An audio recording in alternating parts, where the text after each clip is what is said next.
talking about everything that I'm doing. You know what I mean? Now, Truman, look, this is one of your fantasies.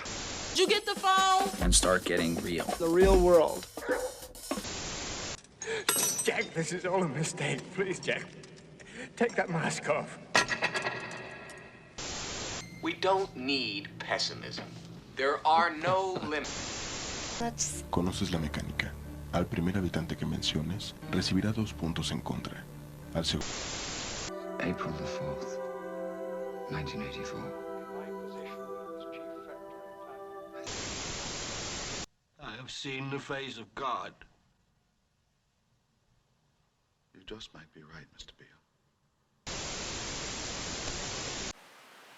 Muchas gracias a todos por formar parte de este coloquio interinstitucional de posgrados entre la Universidad Autónoma de Chihuahua y la Universidad Autónoma del Estado de México del año 2021.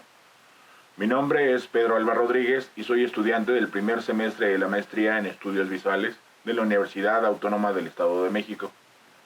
Soy licenciado en Estudios Cinematográficos, egresado de la Universidad Autónoma del Estado de México. Fui becario del PECDA FOCAEM en el año 2017 con un proyecto de preproducción y producción de cine documental. He participado en numerosos talleres de fotografía documental con National Geographic Latinoamérica y la revista Proceso. También realicé estudios de artes visuales y artesanías en el Instituto Allende en San Miguel de Allende, Guanajuato. Así pues, entrando en materia, hago de su conocimiento que el proyecto que sustento en la maestría se titula provisionalmente Desdibujando disciplinas en la práctica, cine, teatro, instalación y performance, en el cual propongo que en Vigilar y Castigar se producen, entre otros diversos cuestionamientos, uno que gira específicamente en torno a este proyecto. ¿Qué es una prisión y cuál es la función de una prisión? Y es así como se describe este espacio cerrado, recortado, vigilado en todos sus puntos, en el que los individuos están insertos en un lugar fijo, en el que los menores movimientos se hallan controlados, en el que todos los acontecimientos están registrados, en el que un trabajo ininterrumpido de escritura une el centro y la periferia, en el que el poder se ejerce por entero de acuerdo con una figura jerárquica continua, en el que cada individuo está constantemente localizado, examinado y distribuido entre los vivos, los enfermos y los muertos. Todo esto constituye un modelo compacto del dispositivo disciplinario.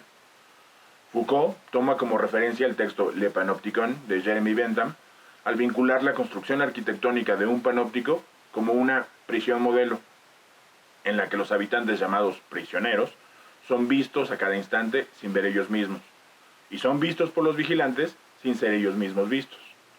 Así es como inicia esta investigación con particular interés en la producción artística, con la mirada puesta en el desdibujamiento disciplinar.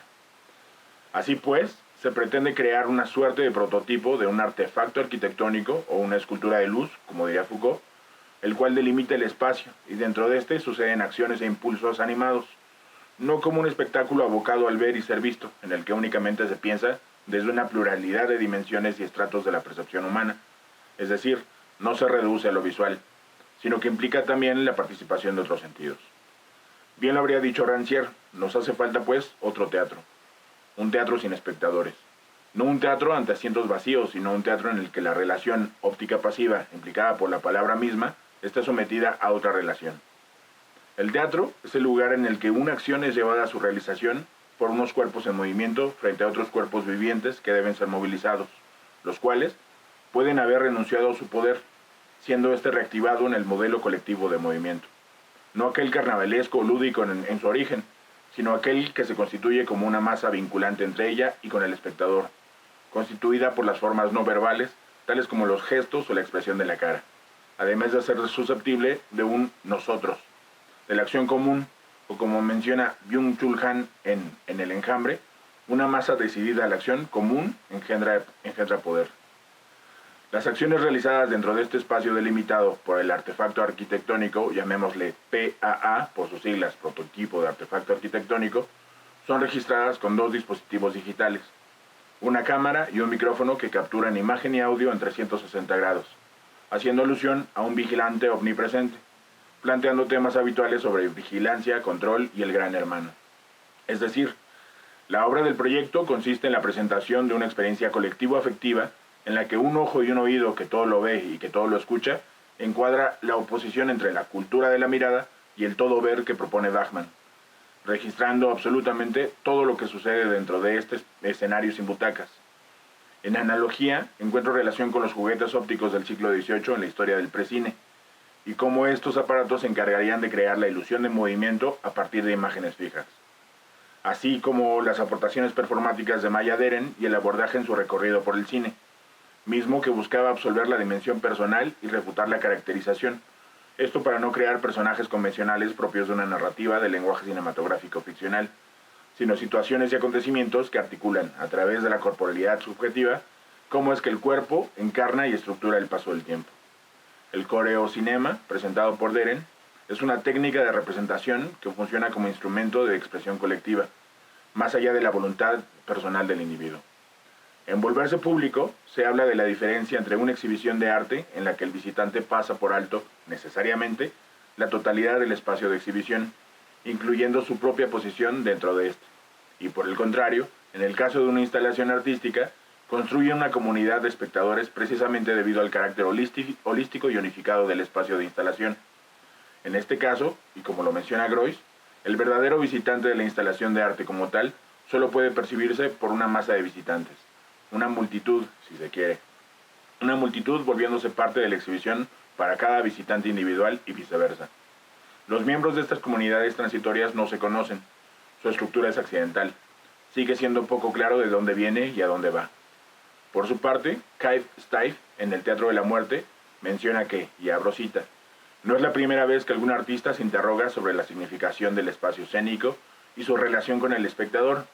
No es la primera vez que alguien trata de quebrar las barreras que el entretenimiento burgués del teatro, establecido entre el que actúa en el palco escénico y el que escucha y mira, a veces se conmueve y a veces piensa, desde la platea, no es la primera vez que alguien intenta quebrar las sacrosantas reglas del exhibicionismo histriónico, de la delectación del pasivo espectador pagado de sí mismo, dadivoso consagrador de fenómenos consentidos. En un sentido más profundo, las rupturas del racionalismo argumental e ideológico, la quiebra de las formas consagradas de la arquitectura teatral, la búsqueda de espacios nuevos para el teatro, han sido una constante acelerada, acaso porque el teatro como experiencia humana, de escala y condicionamiento humano, se vio avasallado por otras formas de comunicación, formas macro y microcósmicas en las salas enormes y multitudinarias, o en el aislamiento onanista de la propia casa, del propio cubículo asignado por la sociedad del consumo y la explotación utilitaria. En realidad, las etiquetas que le fueron adosadas a los distintos pujos renovadores del teatro fueron actos desesperados por la sobrevivencia, gritos reafirmativos de la propia vida, saltos hacia adelante, resguardados de cierta condición esencial de la existencia humana. Y cierro cita. Los participantes dentro del PAA se encuentran a sí mismos absortos, y se produciría en una suerte de proceso colectivo una serie de experiencias sensibles, es decir, un proceso colectivo en el que se rastreen consecuencias y se sometan a verificación proposiciones de la realidad, como el cuestionamiento taxonómico ocularcéntrico del que somos parte continuamente, en el que se retorna a lo real porque la función de la ley inconsciente impuesta por la presencia del gran otro es representada por la cámara y el micrófono, que todo lo ve y que todo lo escucha. Un ejemplo de ello puede ser entendido con la pieza de Anita Witek, titulada Do You Know Where You Are? Do You Know What You've Done?, en la que se muestra a sí misma siendo grabada continuamente y durante 24 horas por cámaras de videovigilancia. Witek sugiere que lo que mira hacia nosotros no siempre nos ve. Después de todo, las cámaras son inconscientes de lo que registran, no ve nada. Es decir, en la pieza de Witek se apropia del material y ensambla los pedazos de grabación basándose en su propia experiencia en escena, lo que les devuelve a esta su función de ver. Una situación similar sucedería con el material registrado dentro del PAA, es decir, los participantes estarían sujetos al esfuerzo que resulta de ponerse en el lugar del gran otro y cómo éste nos ve. Lejos de ser máquinas captadoras de imágenes, los humanos nos vemos perpetuamente atrapados por ellas. En este caso, Darian Lieder menciona que una imagen o una pintura es una máquina captadora de humanos. Al centro del PAA, el gran hermano o este gran otro digital, suplantado por la cámara y micrófono que registra en 360 grados, busca la desvinculación definitiva de la representación respecto de lo real, en relación a la propuesta que hace Barthes en torno a la fotografía digital, a la que denomina como hiperfotografía, de la que menciona que ha de ser más real que la realidad, la cual no representa nada, más bien presenta, casi al contrario de la fotografía analógica, que la presenta como aquella que siempre lleva consigo una huella del referente de realidad. Así es como el PAA es un lugar de visibilidad antes que un lugar de encierro, pero que bajo su superficie subyacen cuestionamientos que pertenecen a una antropología de orden digital de la que habla Flusser, y de categorías más apegadas a la operación y a la eficiencia antes que a la acción y a la decisión. Es decir, y en palabras de Chulhan, abro cita, los habitantes del panóptico digital no son prisioneros. Ellos viven en la ilusión de la libertad.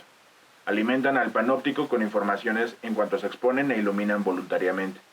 La sociedad del control se consuma allí donde sus habitantes se comunican no por coacción externa, sino por necesidad interna, o sea, donde el miedo a tener que renunciar a su esfera privada e íntima cede el paso a la necesidad de exhibirse sin vergüenza, donde no puede distinguirse la libertad y el control. El ver coincide por entero con la vigilancia. Cada uno vigila al otro. Cada uno es gran hermano y prisionero a la vez. Ahí tenemos la consumación digital del panóptico de Bentham. Cierro cita. Muchas gracias.